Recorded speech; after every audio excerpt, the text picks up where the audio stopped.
한국은 최근 축구장에서 악몽 같은 패배를 겪었고 누구도 부정할 수 없는 현실은 대한민국 축구가 적신호에 놓여 있다는 사실이다. 코트디부아르에게 0-4로 참패한 것은 단순한 기록 이상의 사건이며 국민적 자존심에 대한 직격탄이다. 중국은 즐거움을 숨기지 못하며 한국 팬들이 숭배하는 두 상징, 손흥민과 김민재를 노쇠해진 영웅, 자랑이 아니라 부담이 된 존재라며 조롱했다.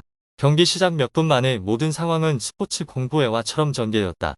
한국 선수들은 혼란스러웠고 수비는 붕괴되었으며 미드필드는 통제력을 잃었고 공격수들은 계속 고립되었다. 프리미어리그를 뒤흔든 손흥민은 이제 지친 발걸음으로 경기장에 나타났고 이전의 폭발적인 스피드는 찾아볼 수 없었다. 팀의 철벽 중앙 수비수 김민재 역시 붕괴된 수비를 끌어올릴 수 없었다. 중국은 주저없이 이렇게 평했다. 이 영웅들은 이제 팀의 부담이 되고 있다. 이 조롱은 한국 전체를 충격에 빠뜨렸다. 오른쪽 측면의 형편없는 경기력을 보면 충격은 더욱 커진다. 코트디부아르 선수들은 개인 돌파로 한국 수비를 연속적으로 뚫었고 오른쪽 측면에서만 3골을 허용한 것은 부인할 수 없는 증거다.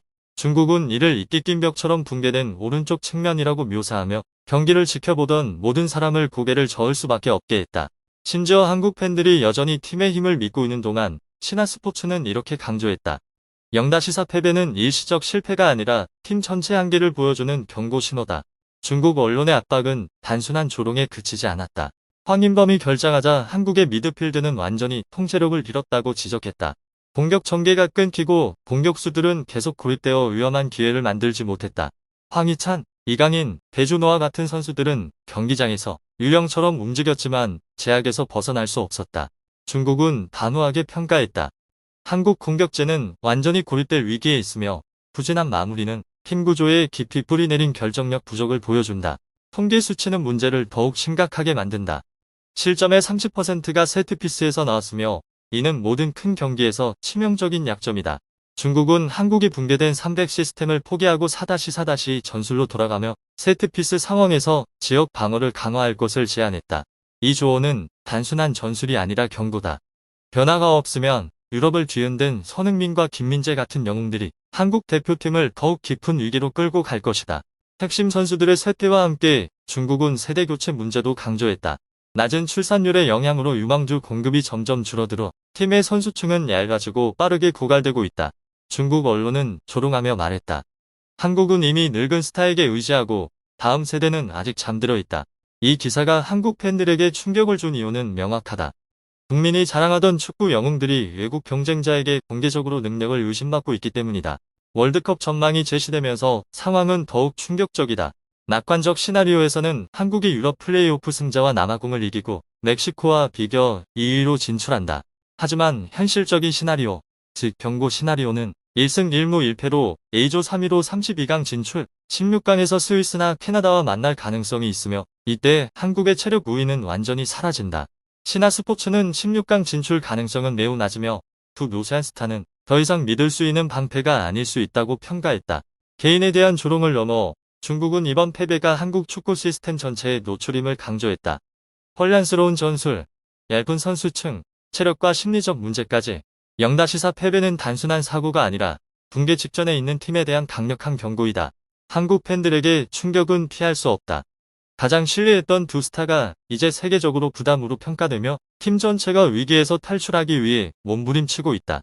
0-4 패배는 국민적 자존심에 강타를 가했지만 중국의 메시지는 더욱 강력하다. 노쇠한 스타는 팀을 구하지 못하고 부실한 전술은 경기를 구하지 못하며 세대 교체를 무시하면 한국은 큰 대가를 치를 것이다. 이렇게 충격적으로 전개된 기사로 독자들은 충격을 받으면서도 집중하게 되고 한국 축구가 전례 없는 위기의 폭풍 속에 있다는 사실을 똑바로 마주하게 된다. 코트디부아르에게 0-4로 참패한 것은 단순한 패배가 아니라 뿌리부터 흔들리고 있는 대한민국 축구대표팀의 전체 상황을 보여주는 전경이다. 관중석과 경기장의 모든 구석에서 모든 것이 허물어진 느낌을 준다. 느슨한 수비, 통제력을 잃은 미드필드, 지속적으로 고립된 공격수, 그리고 핵심 선수들은 더 이상 폭발력을 보여주지 못하는 지친 기계처럼 움직였다. 중국은 날카로운 시선으로 이 친선 경기를 한국 축구의 모든 문제를 드러낸 재앙이라고 주저없이 평했다. 심지어 신화스포츠는 이러한 허점이 단순한 한 경기의 문제가 아니라 팀 전체 구조가 금이 가고 있다고 심층 분석했다. 국제적으로 특히 중국의 시선은 즉시 차갑게 식었고 숨길 수 없는 하락세를 강조했다. 더 주목할 점은 중국 언론이 한국 팬들이 숭배하던 핵심 선수 손흥민과 김민재를 정면으로 겨냥했다는 것이다. 이 두 상징은 여전히 공격과 수비의 중심이지만 외부 전문가들은 주저없이 조롱하며 말했다. 이 영웅들은 이제 짐이 되고 있다. 이러한 평가는 단순한 개인 비판이 아니라 종합적인 경고다.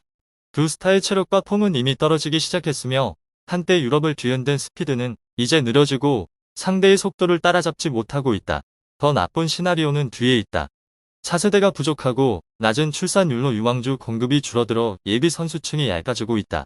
중국은 조롱을 숨기지 않았지만 그들이 지적한 사실은 한국에 대한 날카로운 경고이기도 하다. 근본적인 변화가 없으면 두 노세한 영웅은 더 이상 지지대가 아니라 팀을 더욱 깊은 위기로 끌어들일 부담이 될 것이다. 대한민국의 전술 위기는 마치 콘크리트 속 깊은 균열처럼 드러나며 경기 한 장면마다 팬들에게 팀이 벼랑 끝에 서 있음을 상기시켰다. 팀 전체의 기반을 다질 것으로 기대되었던 300 수비진은 코트디부아르전에서 완전히 붕괴됐다. 오른쪽 측면은 상대에게 연속으로 공략당하며 치명적인 약점이 되었고 사이먼 아딩그라와 에반 게산 같은 선수들의 개인 드리블로만 3골을 내주며 수비 체계가 무너지고 무력함을 여실히 드러냈다.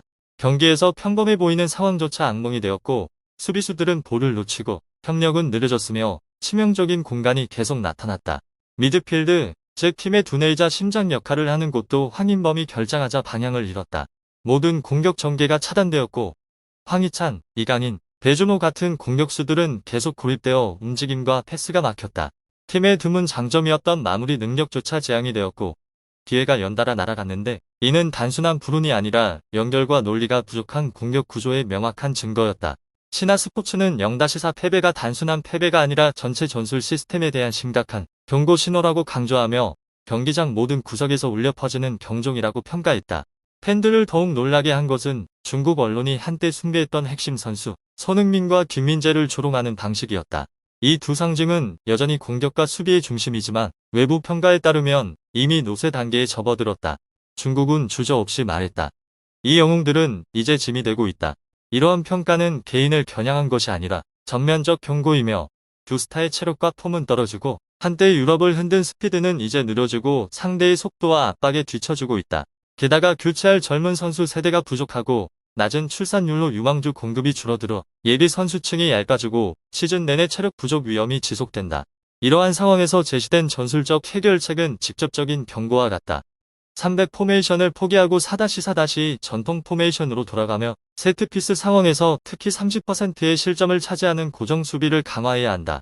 중국은 조롱 섞인 날카로운 어조로 한국이 변하지 않으면 노쇠한 영웅들이 더 이상 지지대가 아니라 팀을 깊은 위기로 끌어내리는 부담이 될 것이라고 암시했다. 이 해결책은 단순한 전술 조언이 아니라 경고이기도 하며 지체되는 모든 순간이 큰 대가를 치를 수 있고 팀은 근본적 개혁 없이는 전면적 붕괴 위험에 직면해 있다. 2026년 월드컵을 바라보면 전망은 더욱 암울하다. 낙관적인 시나리오에서는 한국이 유럽 플레이오프 팀과 남아프리카를 이기고 멕시코와 비기며 조 2위로 너가웃 라운드에 진출한다. 하지만 현실은 더 가혹하다. 1승 1무 1패로 A조 3위, 확장 규정이나 운에 기대어 32강에 진출하는 경우다. 중국은 경고했다. 너가웃 라운드에서 스위스나 개최국 캐나다와 맞붙으면 한국은 체력과 속도에서 불리해 16강 진출 가능성이 매우 낮다고. 간접적이지만 명확한 결론은 드러난다. 두 전설의 스타는 더 이상 믿을 수 있는 방패가 아니며 한국 축구는 전면적 혁신이 없으면 붕괴 직전에 서 있다. 전체 그림은 필드에서의 참담한 패배, 전술적 허점, 젊은 선수 세대에 대한 우려, 중국 언론과 국제 시선의 압박이 결합되어 팀 전체를 완전히 휘감는 폭풍을 만들어낸다. 전술 포메이션에서부터 노쇠한 영웅들의 경기력까지 모든 것이 엄격하게 검증된다. 한국 팬들은 다가오는 경기의 매 순간마다 숨을 죽여야 하며 단 한 번의 작은 실수도 이 전체 그림을 진정한 재앙으로 바꿀 수 있다.